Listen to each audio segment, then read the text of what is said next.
अस्सलाम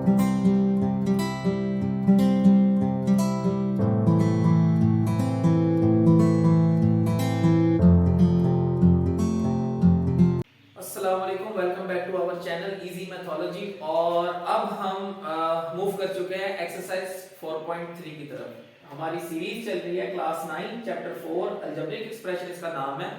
और एक्सरसाइज 4.3 आज हम स्टार्ट करने लगे हैं। इसके क्वेश्चन नंबर 1 के टोटल 4 पार्ट हैं, 1 2 3 4। तो I will adjust these questions in the given space. Okay, तो इन जगहों पे हम ये 4 सवाल करें। छोटे क्वेश्चन है, शॉर्ट क्वेश्चन है, तो ये इधर हो जाएंगे होपफुली, उम्मीद तो यही है, वरना कोई स्पेस और निकाल लेंगे इस बोर्ड के ऊपर। एनीवेज, जो एक्सरसाइज का मोटिव है या कॉन्सेप्ट है वो है surd. What is surd? SURD, SURD, surd. ये जो रेडिकल का निशान होता है, साइन होता है, इसको हम स्क्वायर रूट बोलते हैं। ये जो स्क्वायर रूट है इसको स्क्वायर रूट भी बोलते हैं, अंडर रूट भी बोलते हैं, रेडिकल भी बोलते हैं और सर्ड भी बोलते हैं, SURD। तो इस सर्ड की, इस स्क्वायर रूट की कुछ प्रॉपर्टीज हैं। लाइक प्रॉपर्टीज क्या है? अगर मैं आपसे कहता हूं स्क्वायर रूट 3 मल्टीप्लाई हो रहा है स्क्वायर रूट 2 से, तो हम इसको एक ही स्क्वायर रूट के अंदर लिख सकते हैं 3 मल्टीप्लाई बाय 2। दो स्क्वायर रूट मल्टीप्लाई हो रहे हो तो उनके अंदर के जो नंबर्स होते हैं, इन अंदर वाले नंबर्स को बोलते हैं रेडिकेंड। इसकी प्रॉपर्टीज हैं, ये जो हमारे पास वैल्यू अंदर लिखी होती है इसको बोलते हैं रेडिकेंड। ये एमसीक्यूज भी आता है बोर्ड के अंदर, रेडिकेंड। और ये खुद निशान सर्ड का है, इसको स्क्वायर रूट भी बोलते हैं, रेडिकल भी बोलते हैं। तो रेडिकल के अंदर जो लिखा है रेडिकेंड, और इसके यहाँ पे सम टाइम्स पावर भी होती है n, या कोई नंबर 3 4 5 6 so on। तो ये जो n लिखा होता है इसको बोलते हैं इंडेक्स नंबर। ये असल में इसका इंडेक्स है, ठीक है, INDEX, इंडेक्स नंबर। एनीवेज, इसकी कुछ शॉर्ट टर्म्स हैं। तो रेडिकल में दो वैल्यूज लिखी हो तो हम उसको एक ही रेडिकल में या सर्ड में लिख के मल्टीप्लाई करते हैं। अगर ऊपर कोई रेडिकल लिखा हो स्क्वायर रूट 3 और नीचे लिखा हो स्क्वायर रूट 2, तो हम इसको एक ही स्क्वायर रूट के अंदर 3/2 करके डिवाइड भी कर सकते हैं, ठीक है। तो ये पावर्स के हिसाब से हम इसको क्या करते हैं, ऊपर और नीचे लिख सकते हैं। डिवीजन में भी एक सर्ड हो सकता है और मल्टीप्लाई में भी एक ही सर्ड में इसको लिख सकते हैं, ठीक है। सो एनी हाउ, ये इसका थोड़ा सा ओवरव्यू है। हमारे पास है सर्ड के अंदर लिखा हुआ 180, हमारे पास सर्ड के अंदर लिखा हुआ 180, ठीक है। तो मैंने इसको करना है सॉल्व। 180 ना किसी का स्क्वायर होता है ना किसी का क्यूब होता है, तो इसको सॉल्व करने के लिए यहां पर मैं रफ वर्क में क्या करता हूं, 180 का एलसीएम ले लेते हैं। LCM means 290 the 180, again 245 the 90, again 515 59 the 45, so on 3 the 9, 31 the 3। अब ये जो सारी वैल्यूज मेरे पास आई हैं 2 into 2 into 5 into 3 into 3, इन सबको मल्टीप्लाई कर लें, 2 multiply 2 multiply 5 multiply 3 multiply 3, तो इन सब का प्रोडक्ट 180 बनता है। इट मींस अगर मेरे पास लिखा हुआ है स्क्वायर रूट के अंदर 180, तो वो इक्वल होगा स्क्वायर रूट के अंदर 2 into 2 into 5 into 3 into 3, इन सब के प्रोडक्ट के बराबर। ये सारों को मल्टीप्लाई करें तो 180 ही बनता है। और ये नंबर्स कहां से आए हैं? यहां से, एलसीएम लेके। तो मैं ये कहना चाह रहा हूं कि अगर हमने इसको सिंपलीफाई करना है तो हम इस 180 की जगह स्क्वायर रूट के अंदर लिख सकते हैं 2 into 2 into 5 into 3 into 3। अब मैथ का रूल है, जब दो बेसिस सेम हो तो पावर ऐड हो जाती है। बेसिस सेम का मतलब क्या है कि जब दो बेसिस सेम है 2 और 2, तो इसकी पावर 1 इसकी पावर 1, तो यहां पर आ जाएगा 2 का स्क्वायर। तो स्क्वायर रूट के अंदर इधर आ जाएगा 2 का स्क्वायर मल्टीप्लाई बाय, अगेन यहां पर आ जाएगा 5 की सिंपल एक ही वैल्यू है, और अगेन यहां पर देखें तो 1 और 1 बेसिस सेम है 3, तो पावर कितनी है? 3 की पावर 1, 3 की पावर 1, तो ये आ जाएगा 3 की पावर 2। इसको अगेन हम क्या कर सकते हैं, सर्ड में मल्टीप्लाई हो रही है तीन वैल्यूज। मैंने अभी आपको बताया था सर्ड के अंदर अगर दो वैल्यूज हो स्क्वायर रूट 3 स्क्वायर रूट 2, तो हम इसको एक ही सर्ड में लिख सकते हैं 3 मल्टीप्लाई बाय 2। अगर एक सर्ड में मल्टीप्लाई में लिख सकते हैं तो वापस इसको अलग-अलग भी तो कर सकते हैं। अगर हम मल्टीप्लाई से एक ही सर्ड में आ रहे हैं तो एक सर्ड से वापस दो सर्ड में भी तो जा सकते हैं अलग-अलग करके। तो यहां पर ये तीन वैल्यूज हैं अलग अलग, तो मेरे पास ये तीनों क्या हो रहे हैं प्रोडक्ट तो मैं इसको कर दूंगा स्क्वायर रूट 2 का स्क्वायर अलग, then multiply by square root 5 अलग, then multiply by square root 3 का स्क्वायर अलग। स्क्वायर स्क्वायर रूट से कैंसिल हो जाता है, ये 2 आ जाएगा, ये स्क्वायर भी स्क्वायर रूट से कैंसिल हो जाएगा, तो यहां पर आ जाएगा ये 3 बाहर, और बचा क्या मल्टीप्लाई में स्क्वायर रूट के अंदर 5, 2 3 दा 6 स्क्वायर रूट 5, ये इसका फाइनल आंसर है। ठीक है, यहां पर 3 मल्टीप्लाई बाय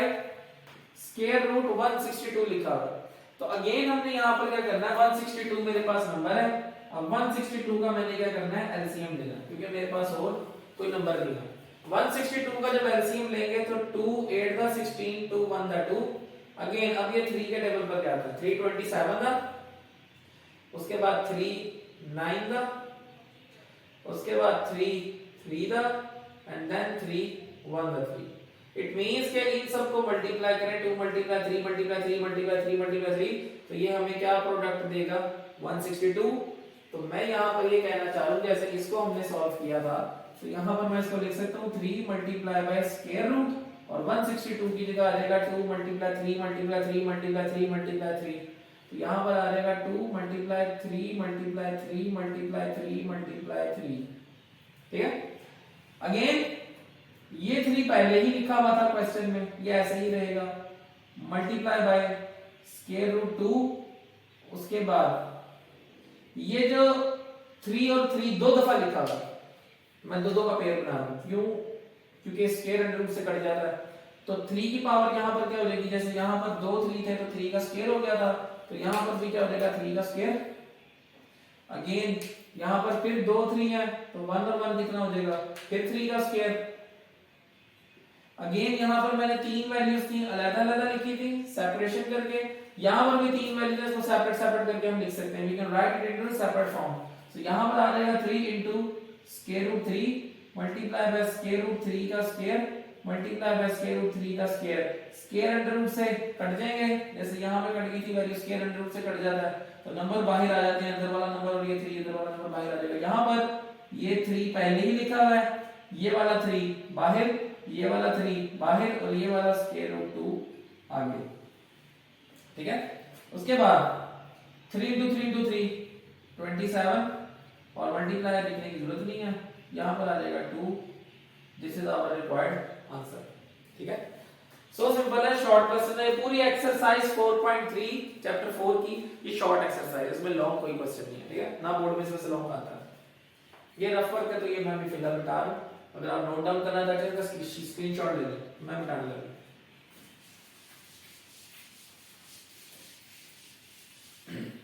नेक्स्ट क्वेश्चन के अंदर यहां पर 128 है, अगेन अगर हम देखें 128 का एलसीएम, तो यहां पर आ जाएगा 2 6 दा 12 2 4 दा 8, फिर अगेन 2 32, फिर अगेन 2 16, फिर अगेन 2 8 दा 2 4 दा 8, 2 2 दा 4, 2 1 दा 2, कितने सारे 2 आ गए, 1 2 3 4 5 6 7 8, 1 2 3 4 5 6 7 7, तो ये 7 टाइम्स 2 लिखा है, इट मींस यहां पर हम 3/4 ये पहले लिखा हुआ है,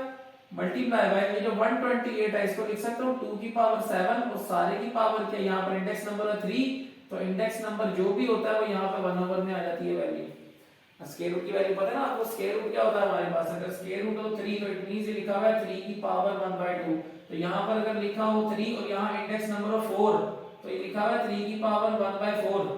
जो यहां इंडेक्स नंबर होता है 1/, में जाता है, तो अगर यहां मेरे पास लिखा हुआ है 3 तो इंडेक्स नंबर पावर में बन जाएगा 1/3, और 28 की जगह 2 into 2 into 2 into 2 into 2, तो 1 2 3 4 5 6 7 1 2 3 4 5 6 7, तो 2 की पावर आ जाएगी 7, क्योंकि नंबर चेंज नहीं है, नंबर एक ही है। मसला ये है कि यहाँ पे 3 और 7 की कटिंग नहीं हो सकती, तो जब कटिंग नहीं हो सकती तो मुझे इसको तोड़ के लिखना पड़ेगा, इसको ब्रेक डाउन करना पड़ेगा पावर रूल के मुताबिक। 2 की पावर 1 मल्टीप्लाई बाय 2 की पावर 6, बेसिस सेम हो, पावर ऐड हो सकती है, बेसिस सेम है 2, तो पावर ऐड होगी 6 + 1 टोटल फिर 7। मैंने इसको 6 में ही क्यों तोड़ा है, क्योंकि 6 3 के टेबल पर जाता है, कटिंग हो जाएगी, आसान हो जाएगा सवाल। मींस यहाँ पर पावर कितनी है 1/3, ठीक है।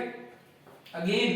यहाँ पर आ जाएगा 3/4, ये 1/3 इस पर भी अप्लाई होगा और इस पर भी अप्लाई होगा, यहाँ पर अप्लाई करने की जरूरत नहीं है, यहाँ पे 1 लिखा हुआ मल्टीप्लाई होकर फर्क नहीं पड़ता, ये रहेगा 2 की पावर 1/3, ये 1/3 इसके ऊपर अप्लाई हो गया, और ये जब इससे मल्टीप्लाई होगा 2 की पावर 6 और सारे की पावर 1/3, तो ये 3 2 द 6 इसकी कटिंग हो जाएगी, ठीक है। अगेन यहाँ पे क्या बचेगा हमारे पास 3/4, यहाँ बचा 2 का स्क्वायर, मैं लिख के दिखा देता हूँ, ये 3 2 द 6 2 आ गया, तो ये 2 की पावर बची 2, और ये जो वैल्यू है ये मैं आगे लिख रहा हूँ 2 की पावर 1/3, इसकी कटिंग नहीं होती, ये बचा 2 का स्क्वायर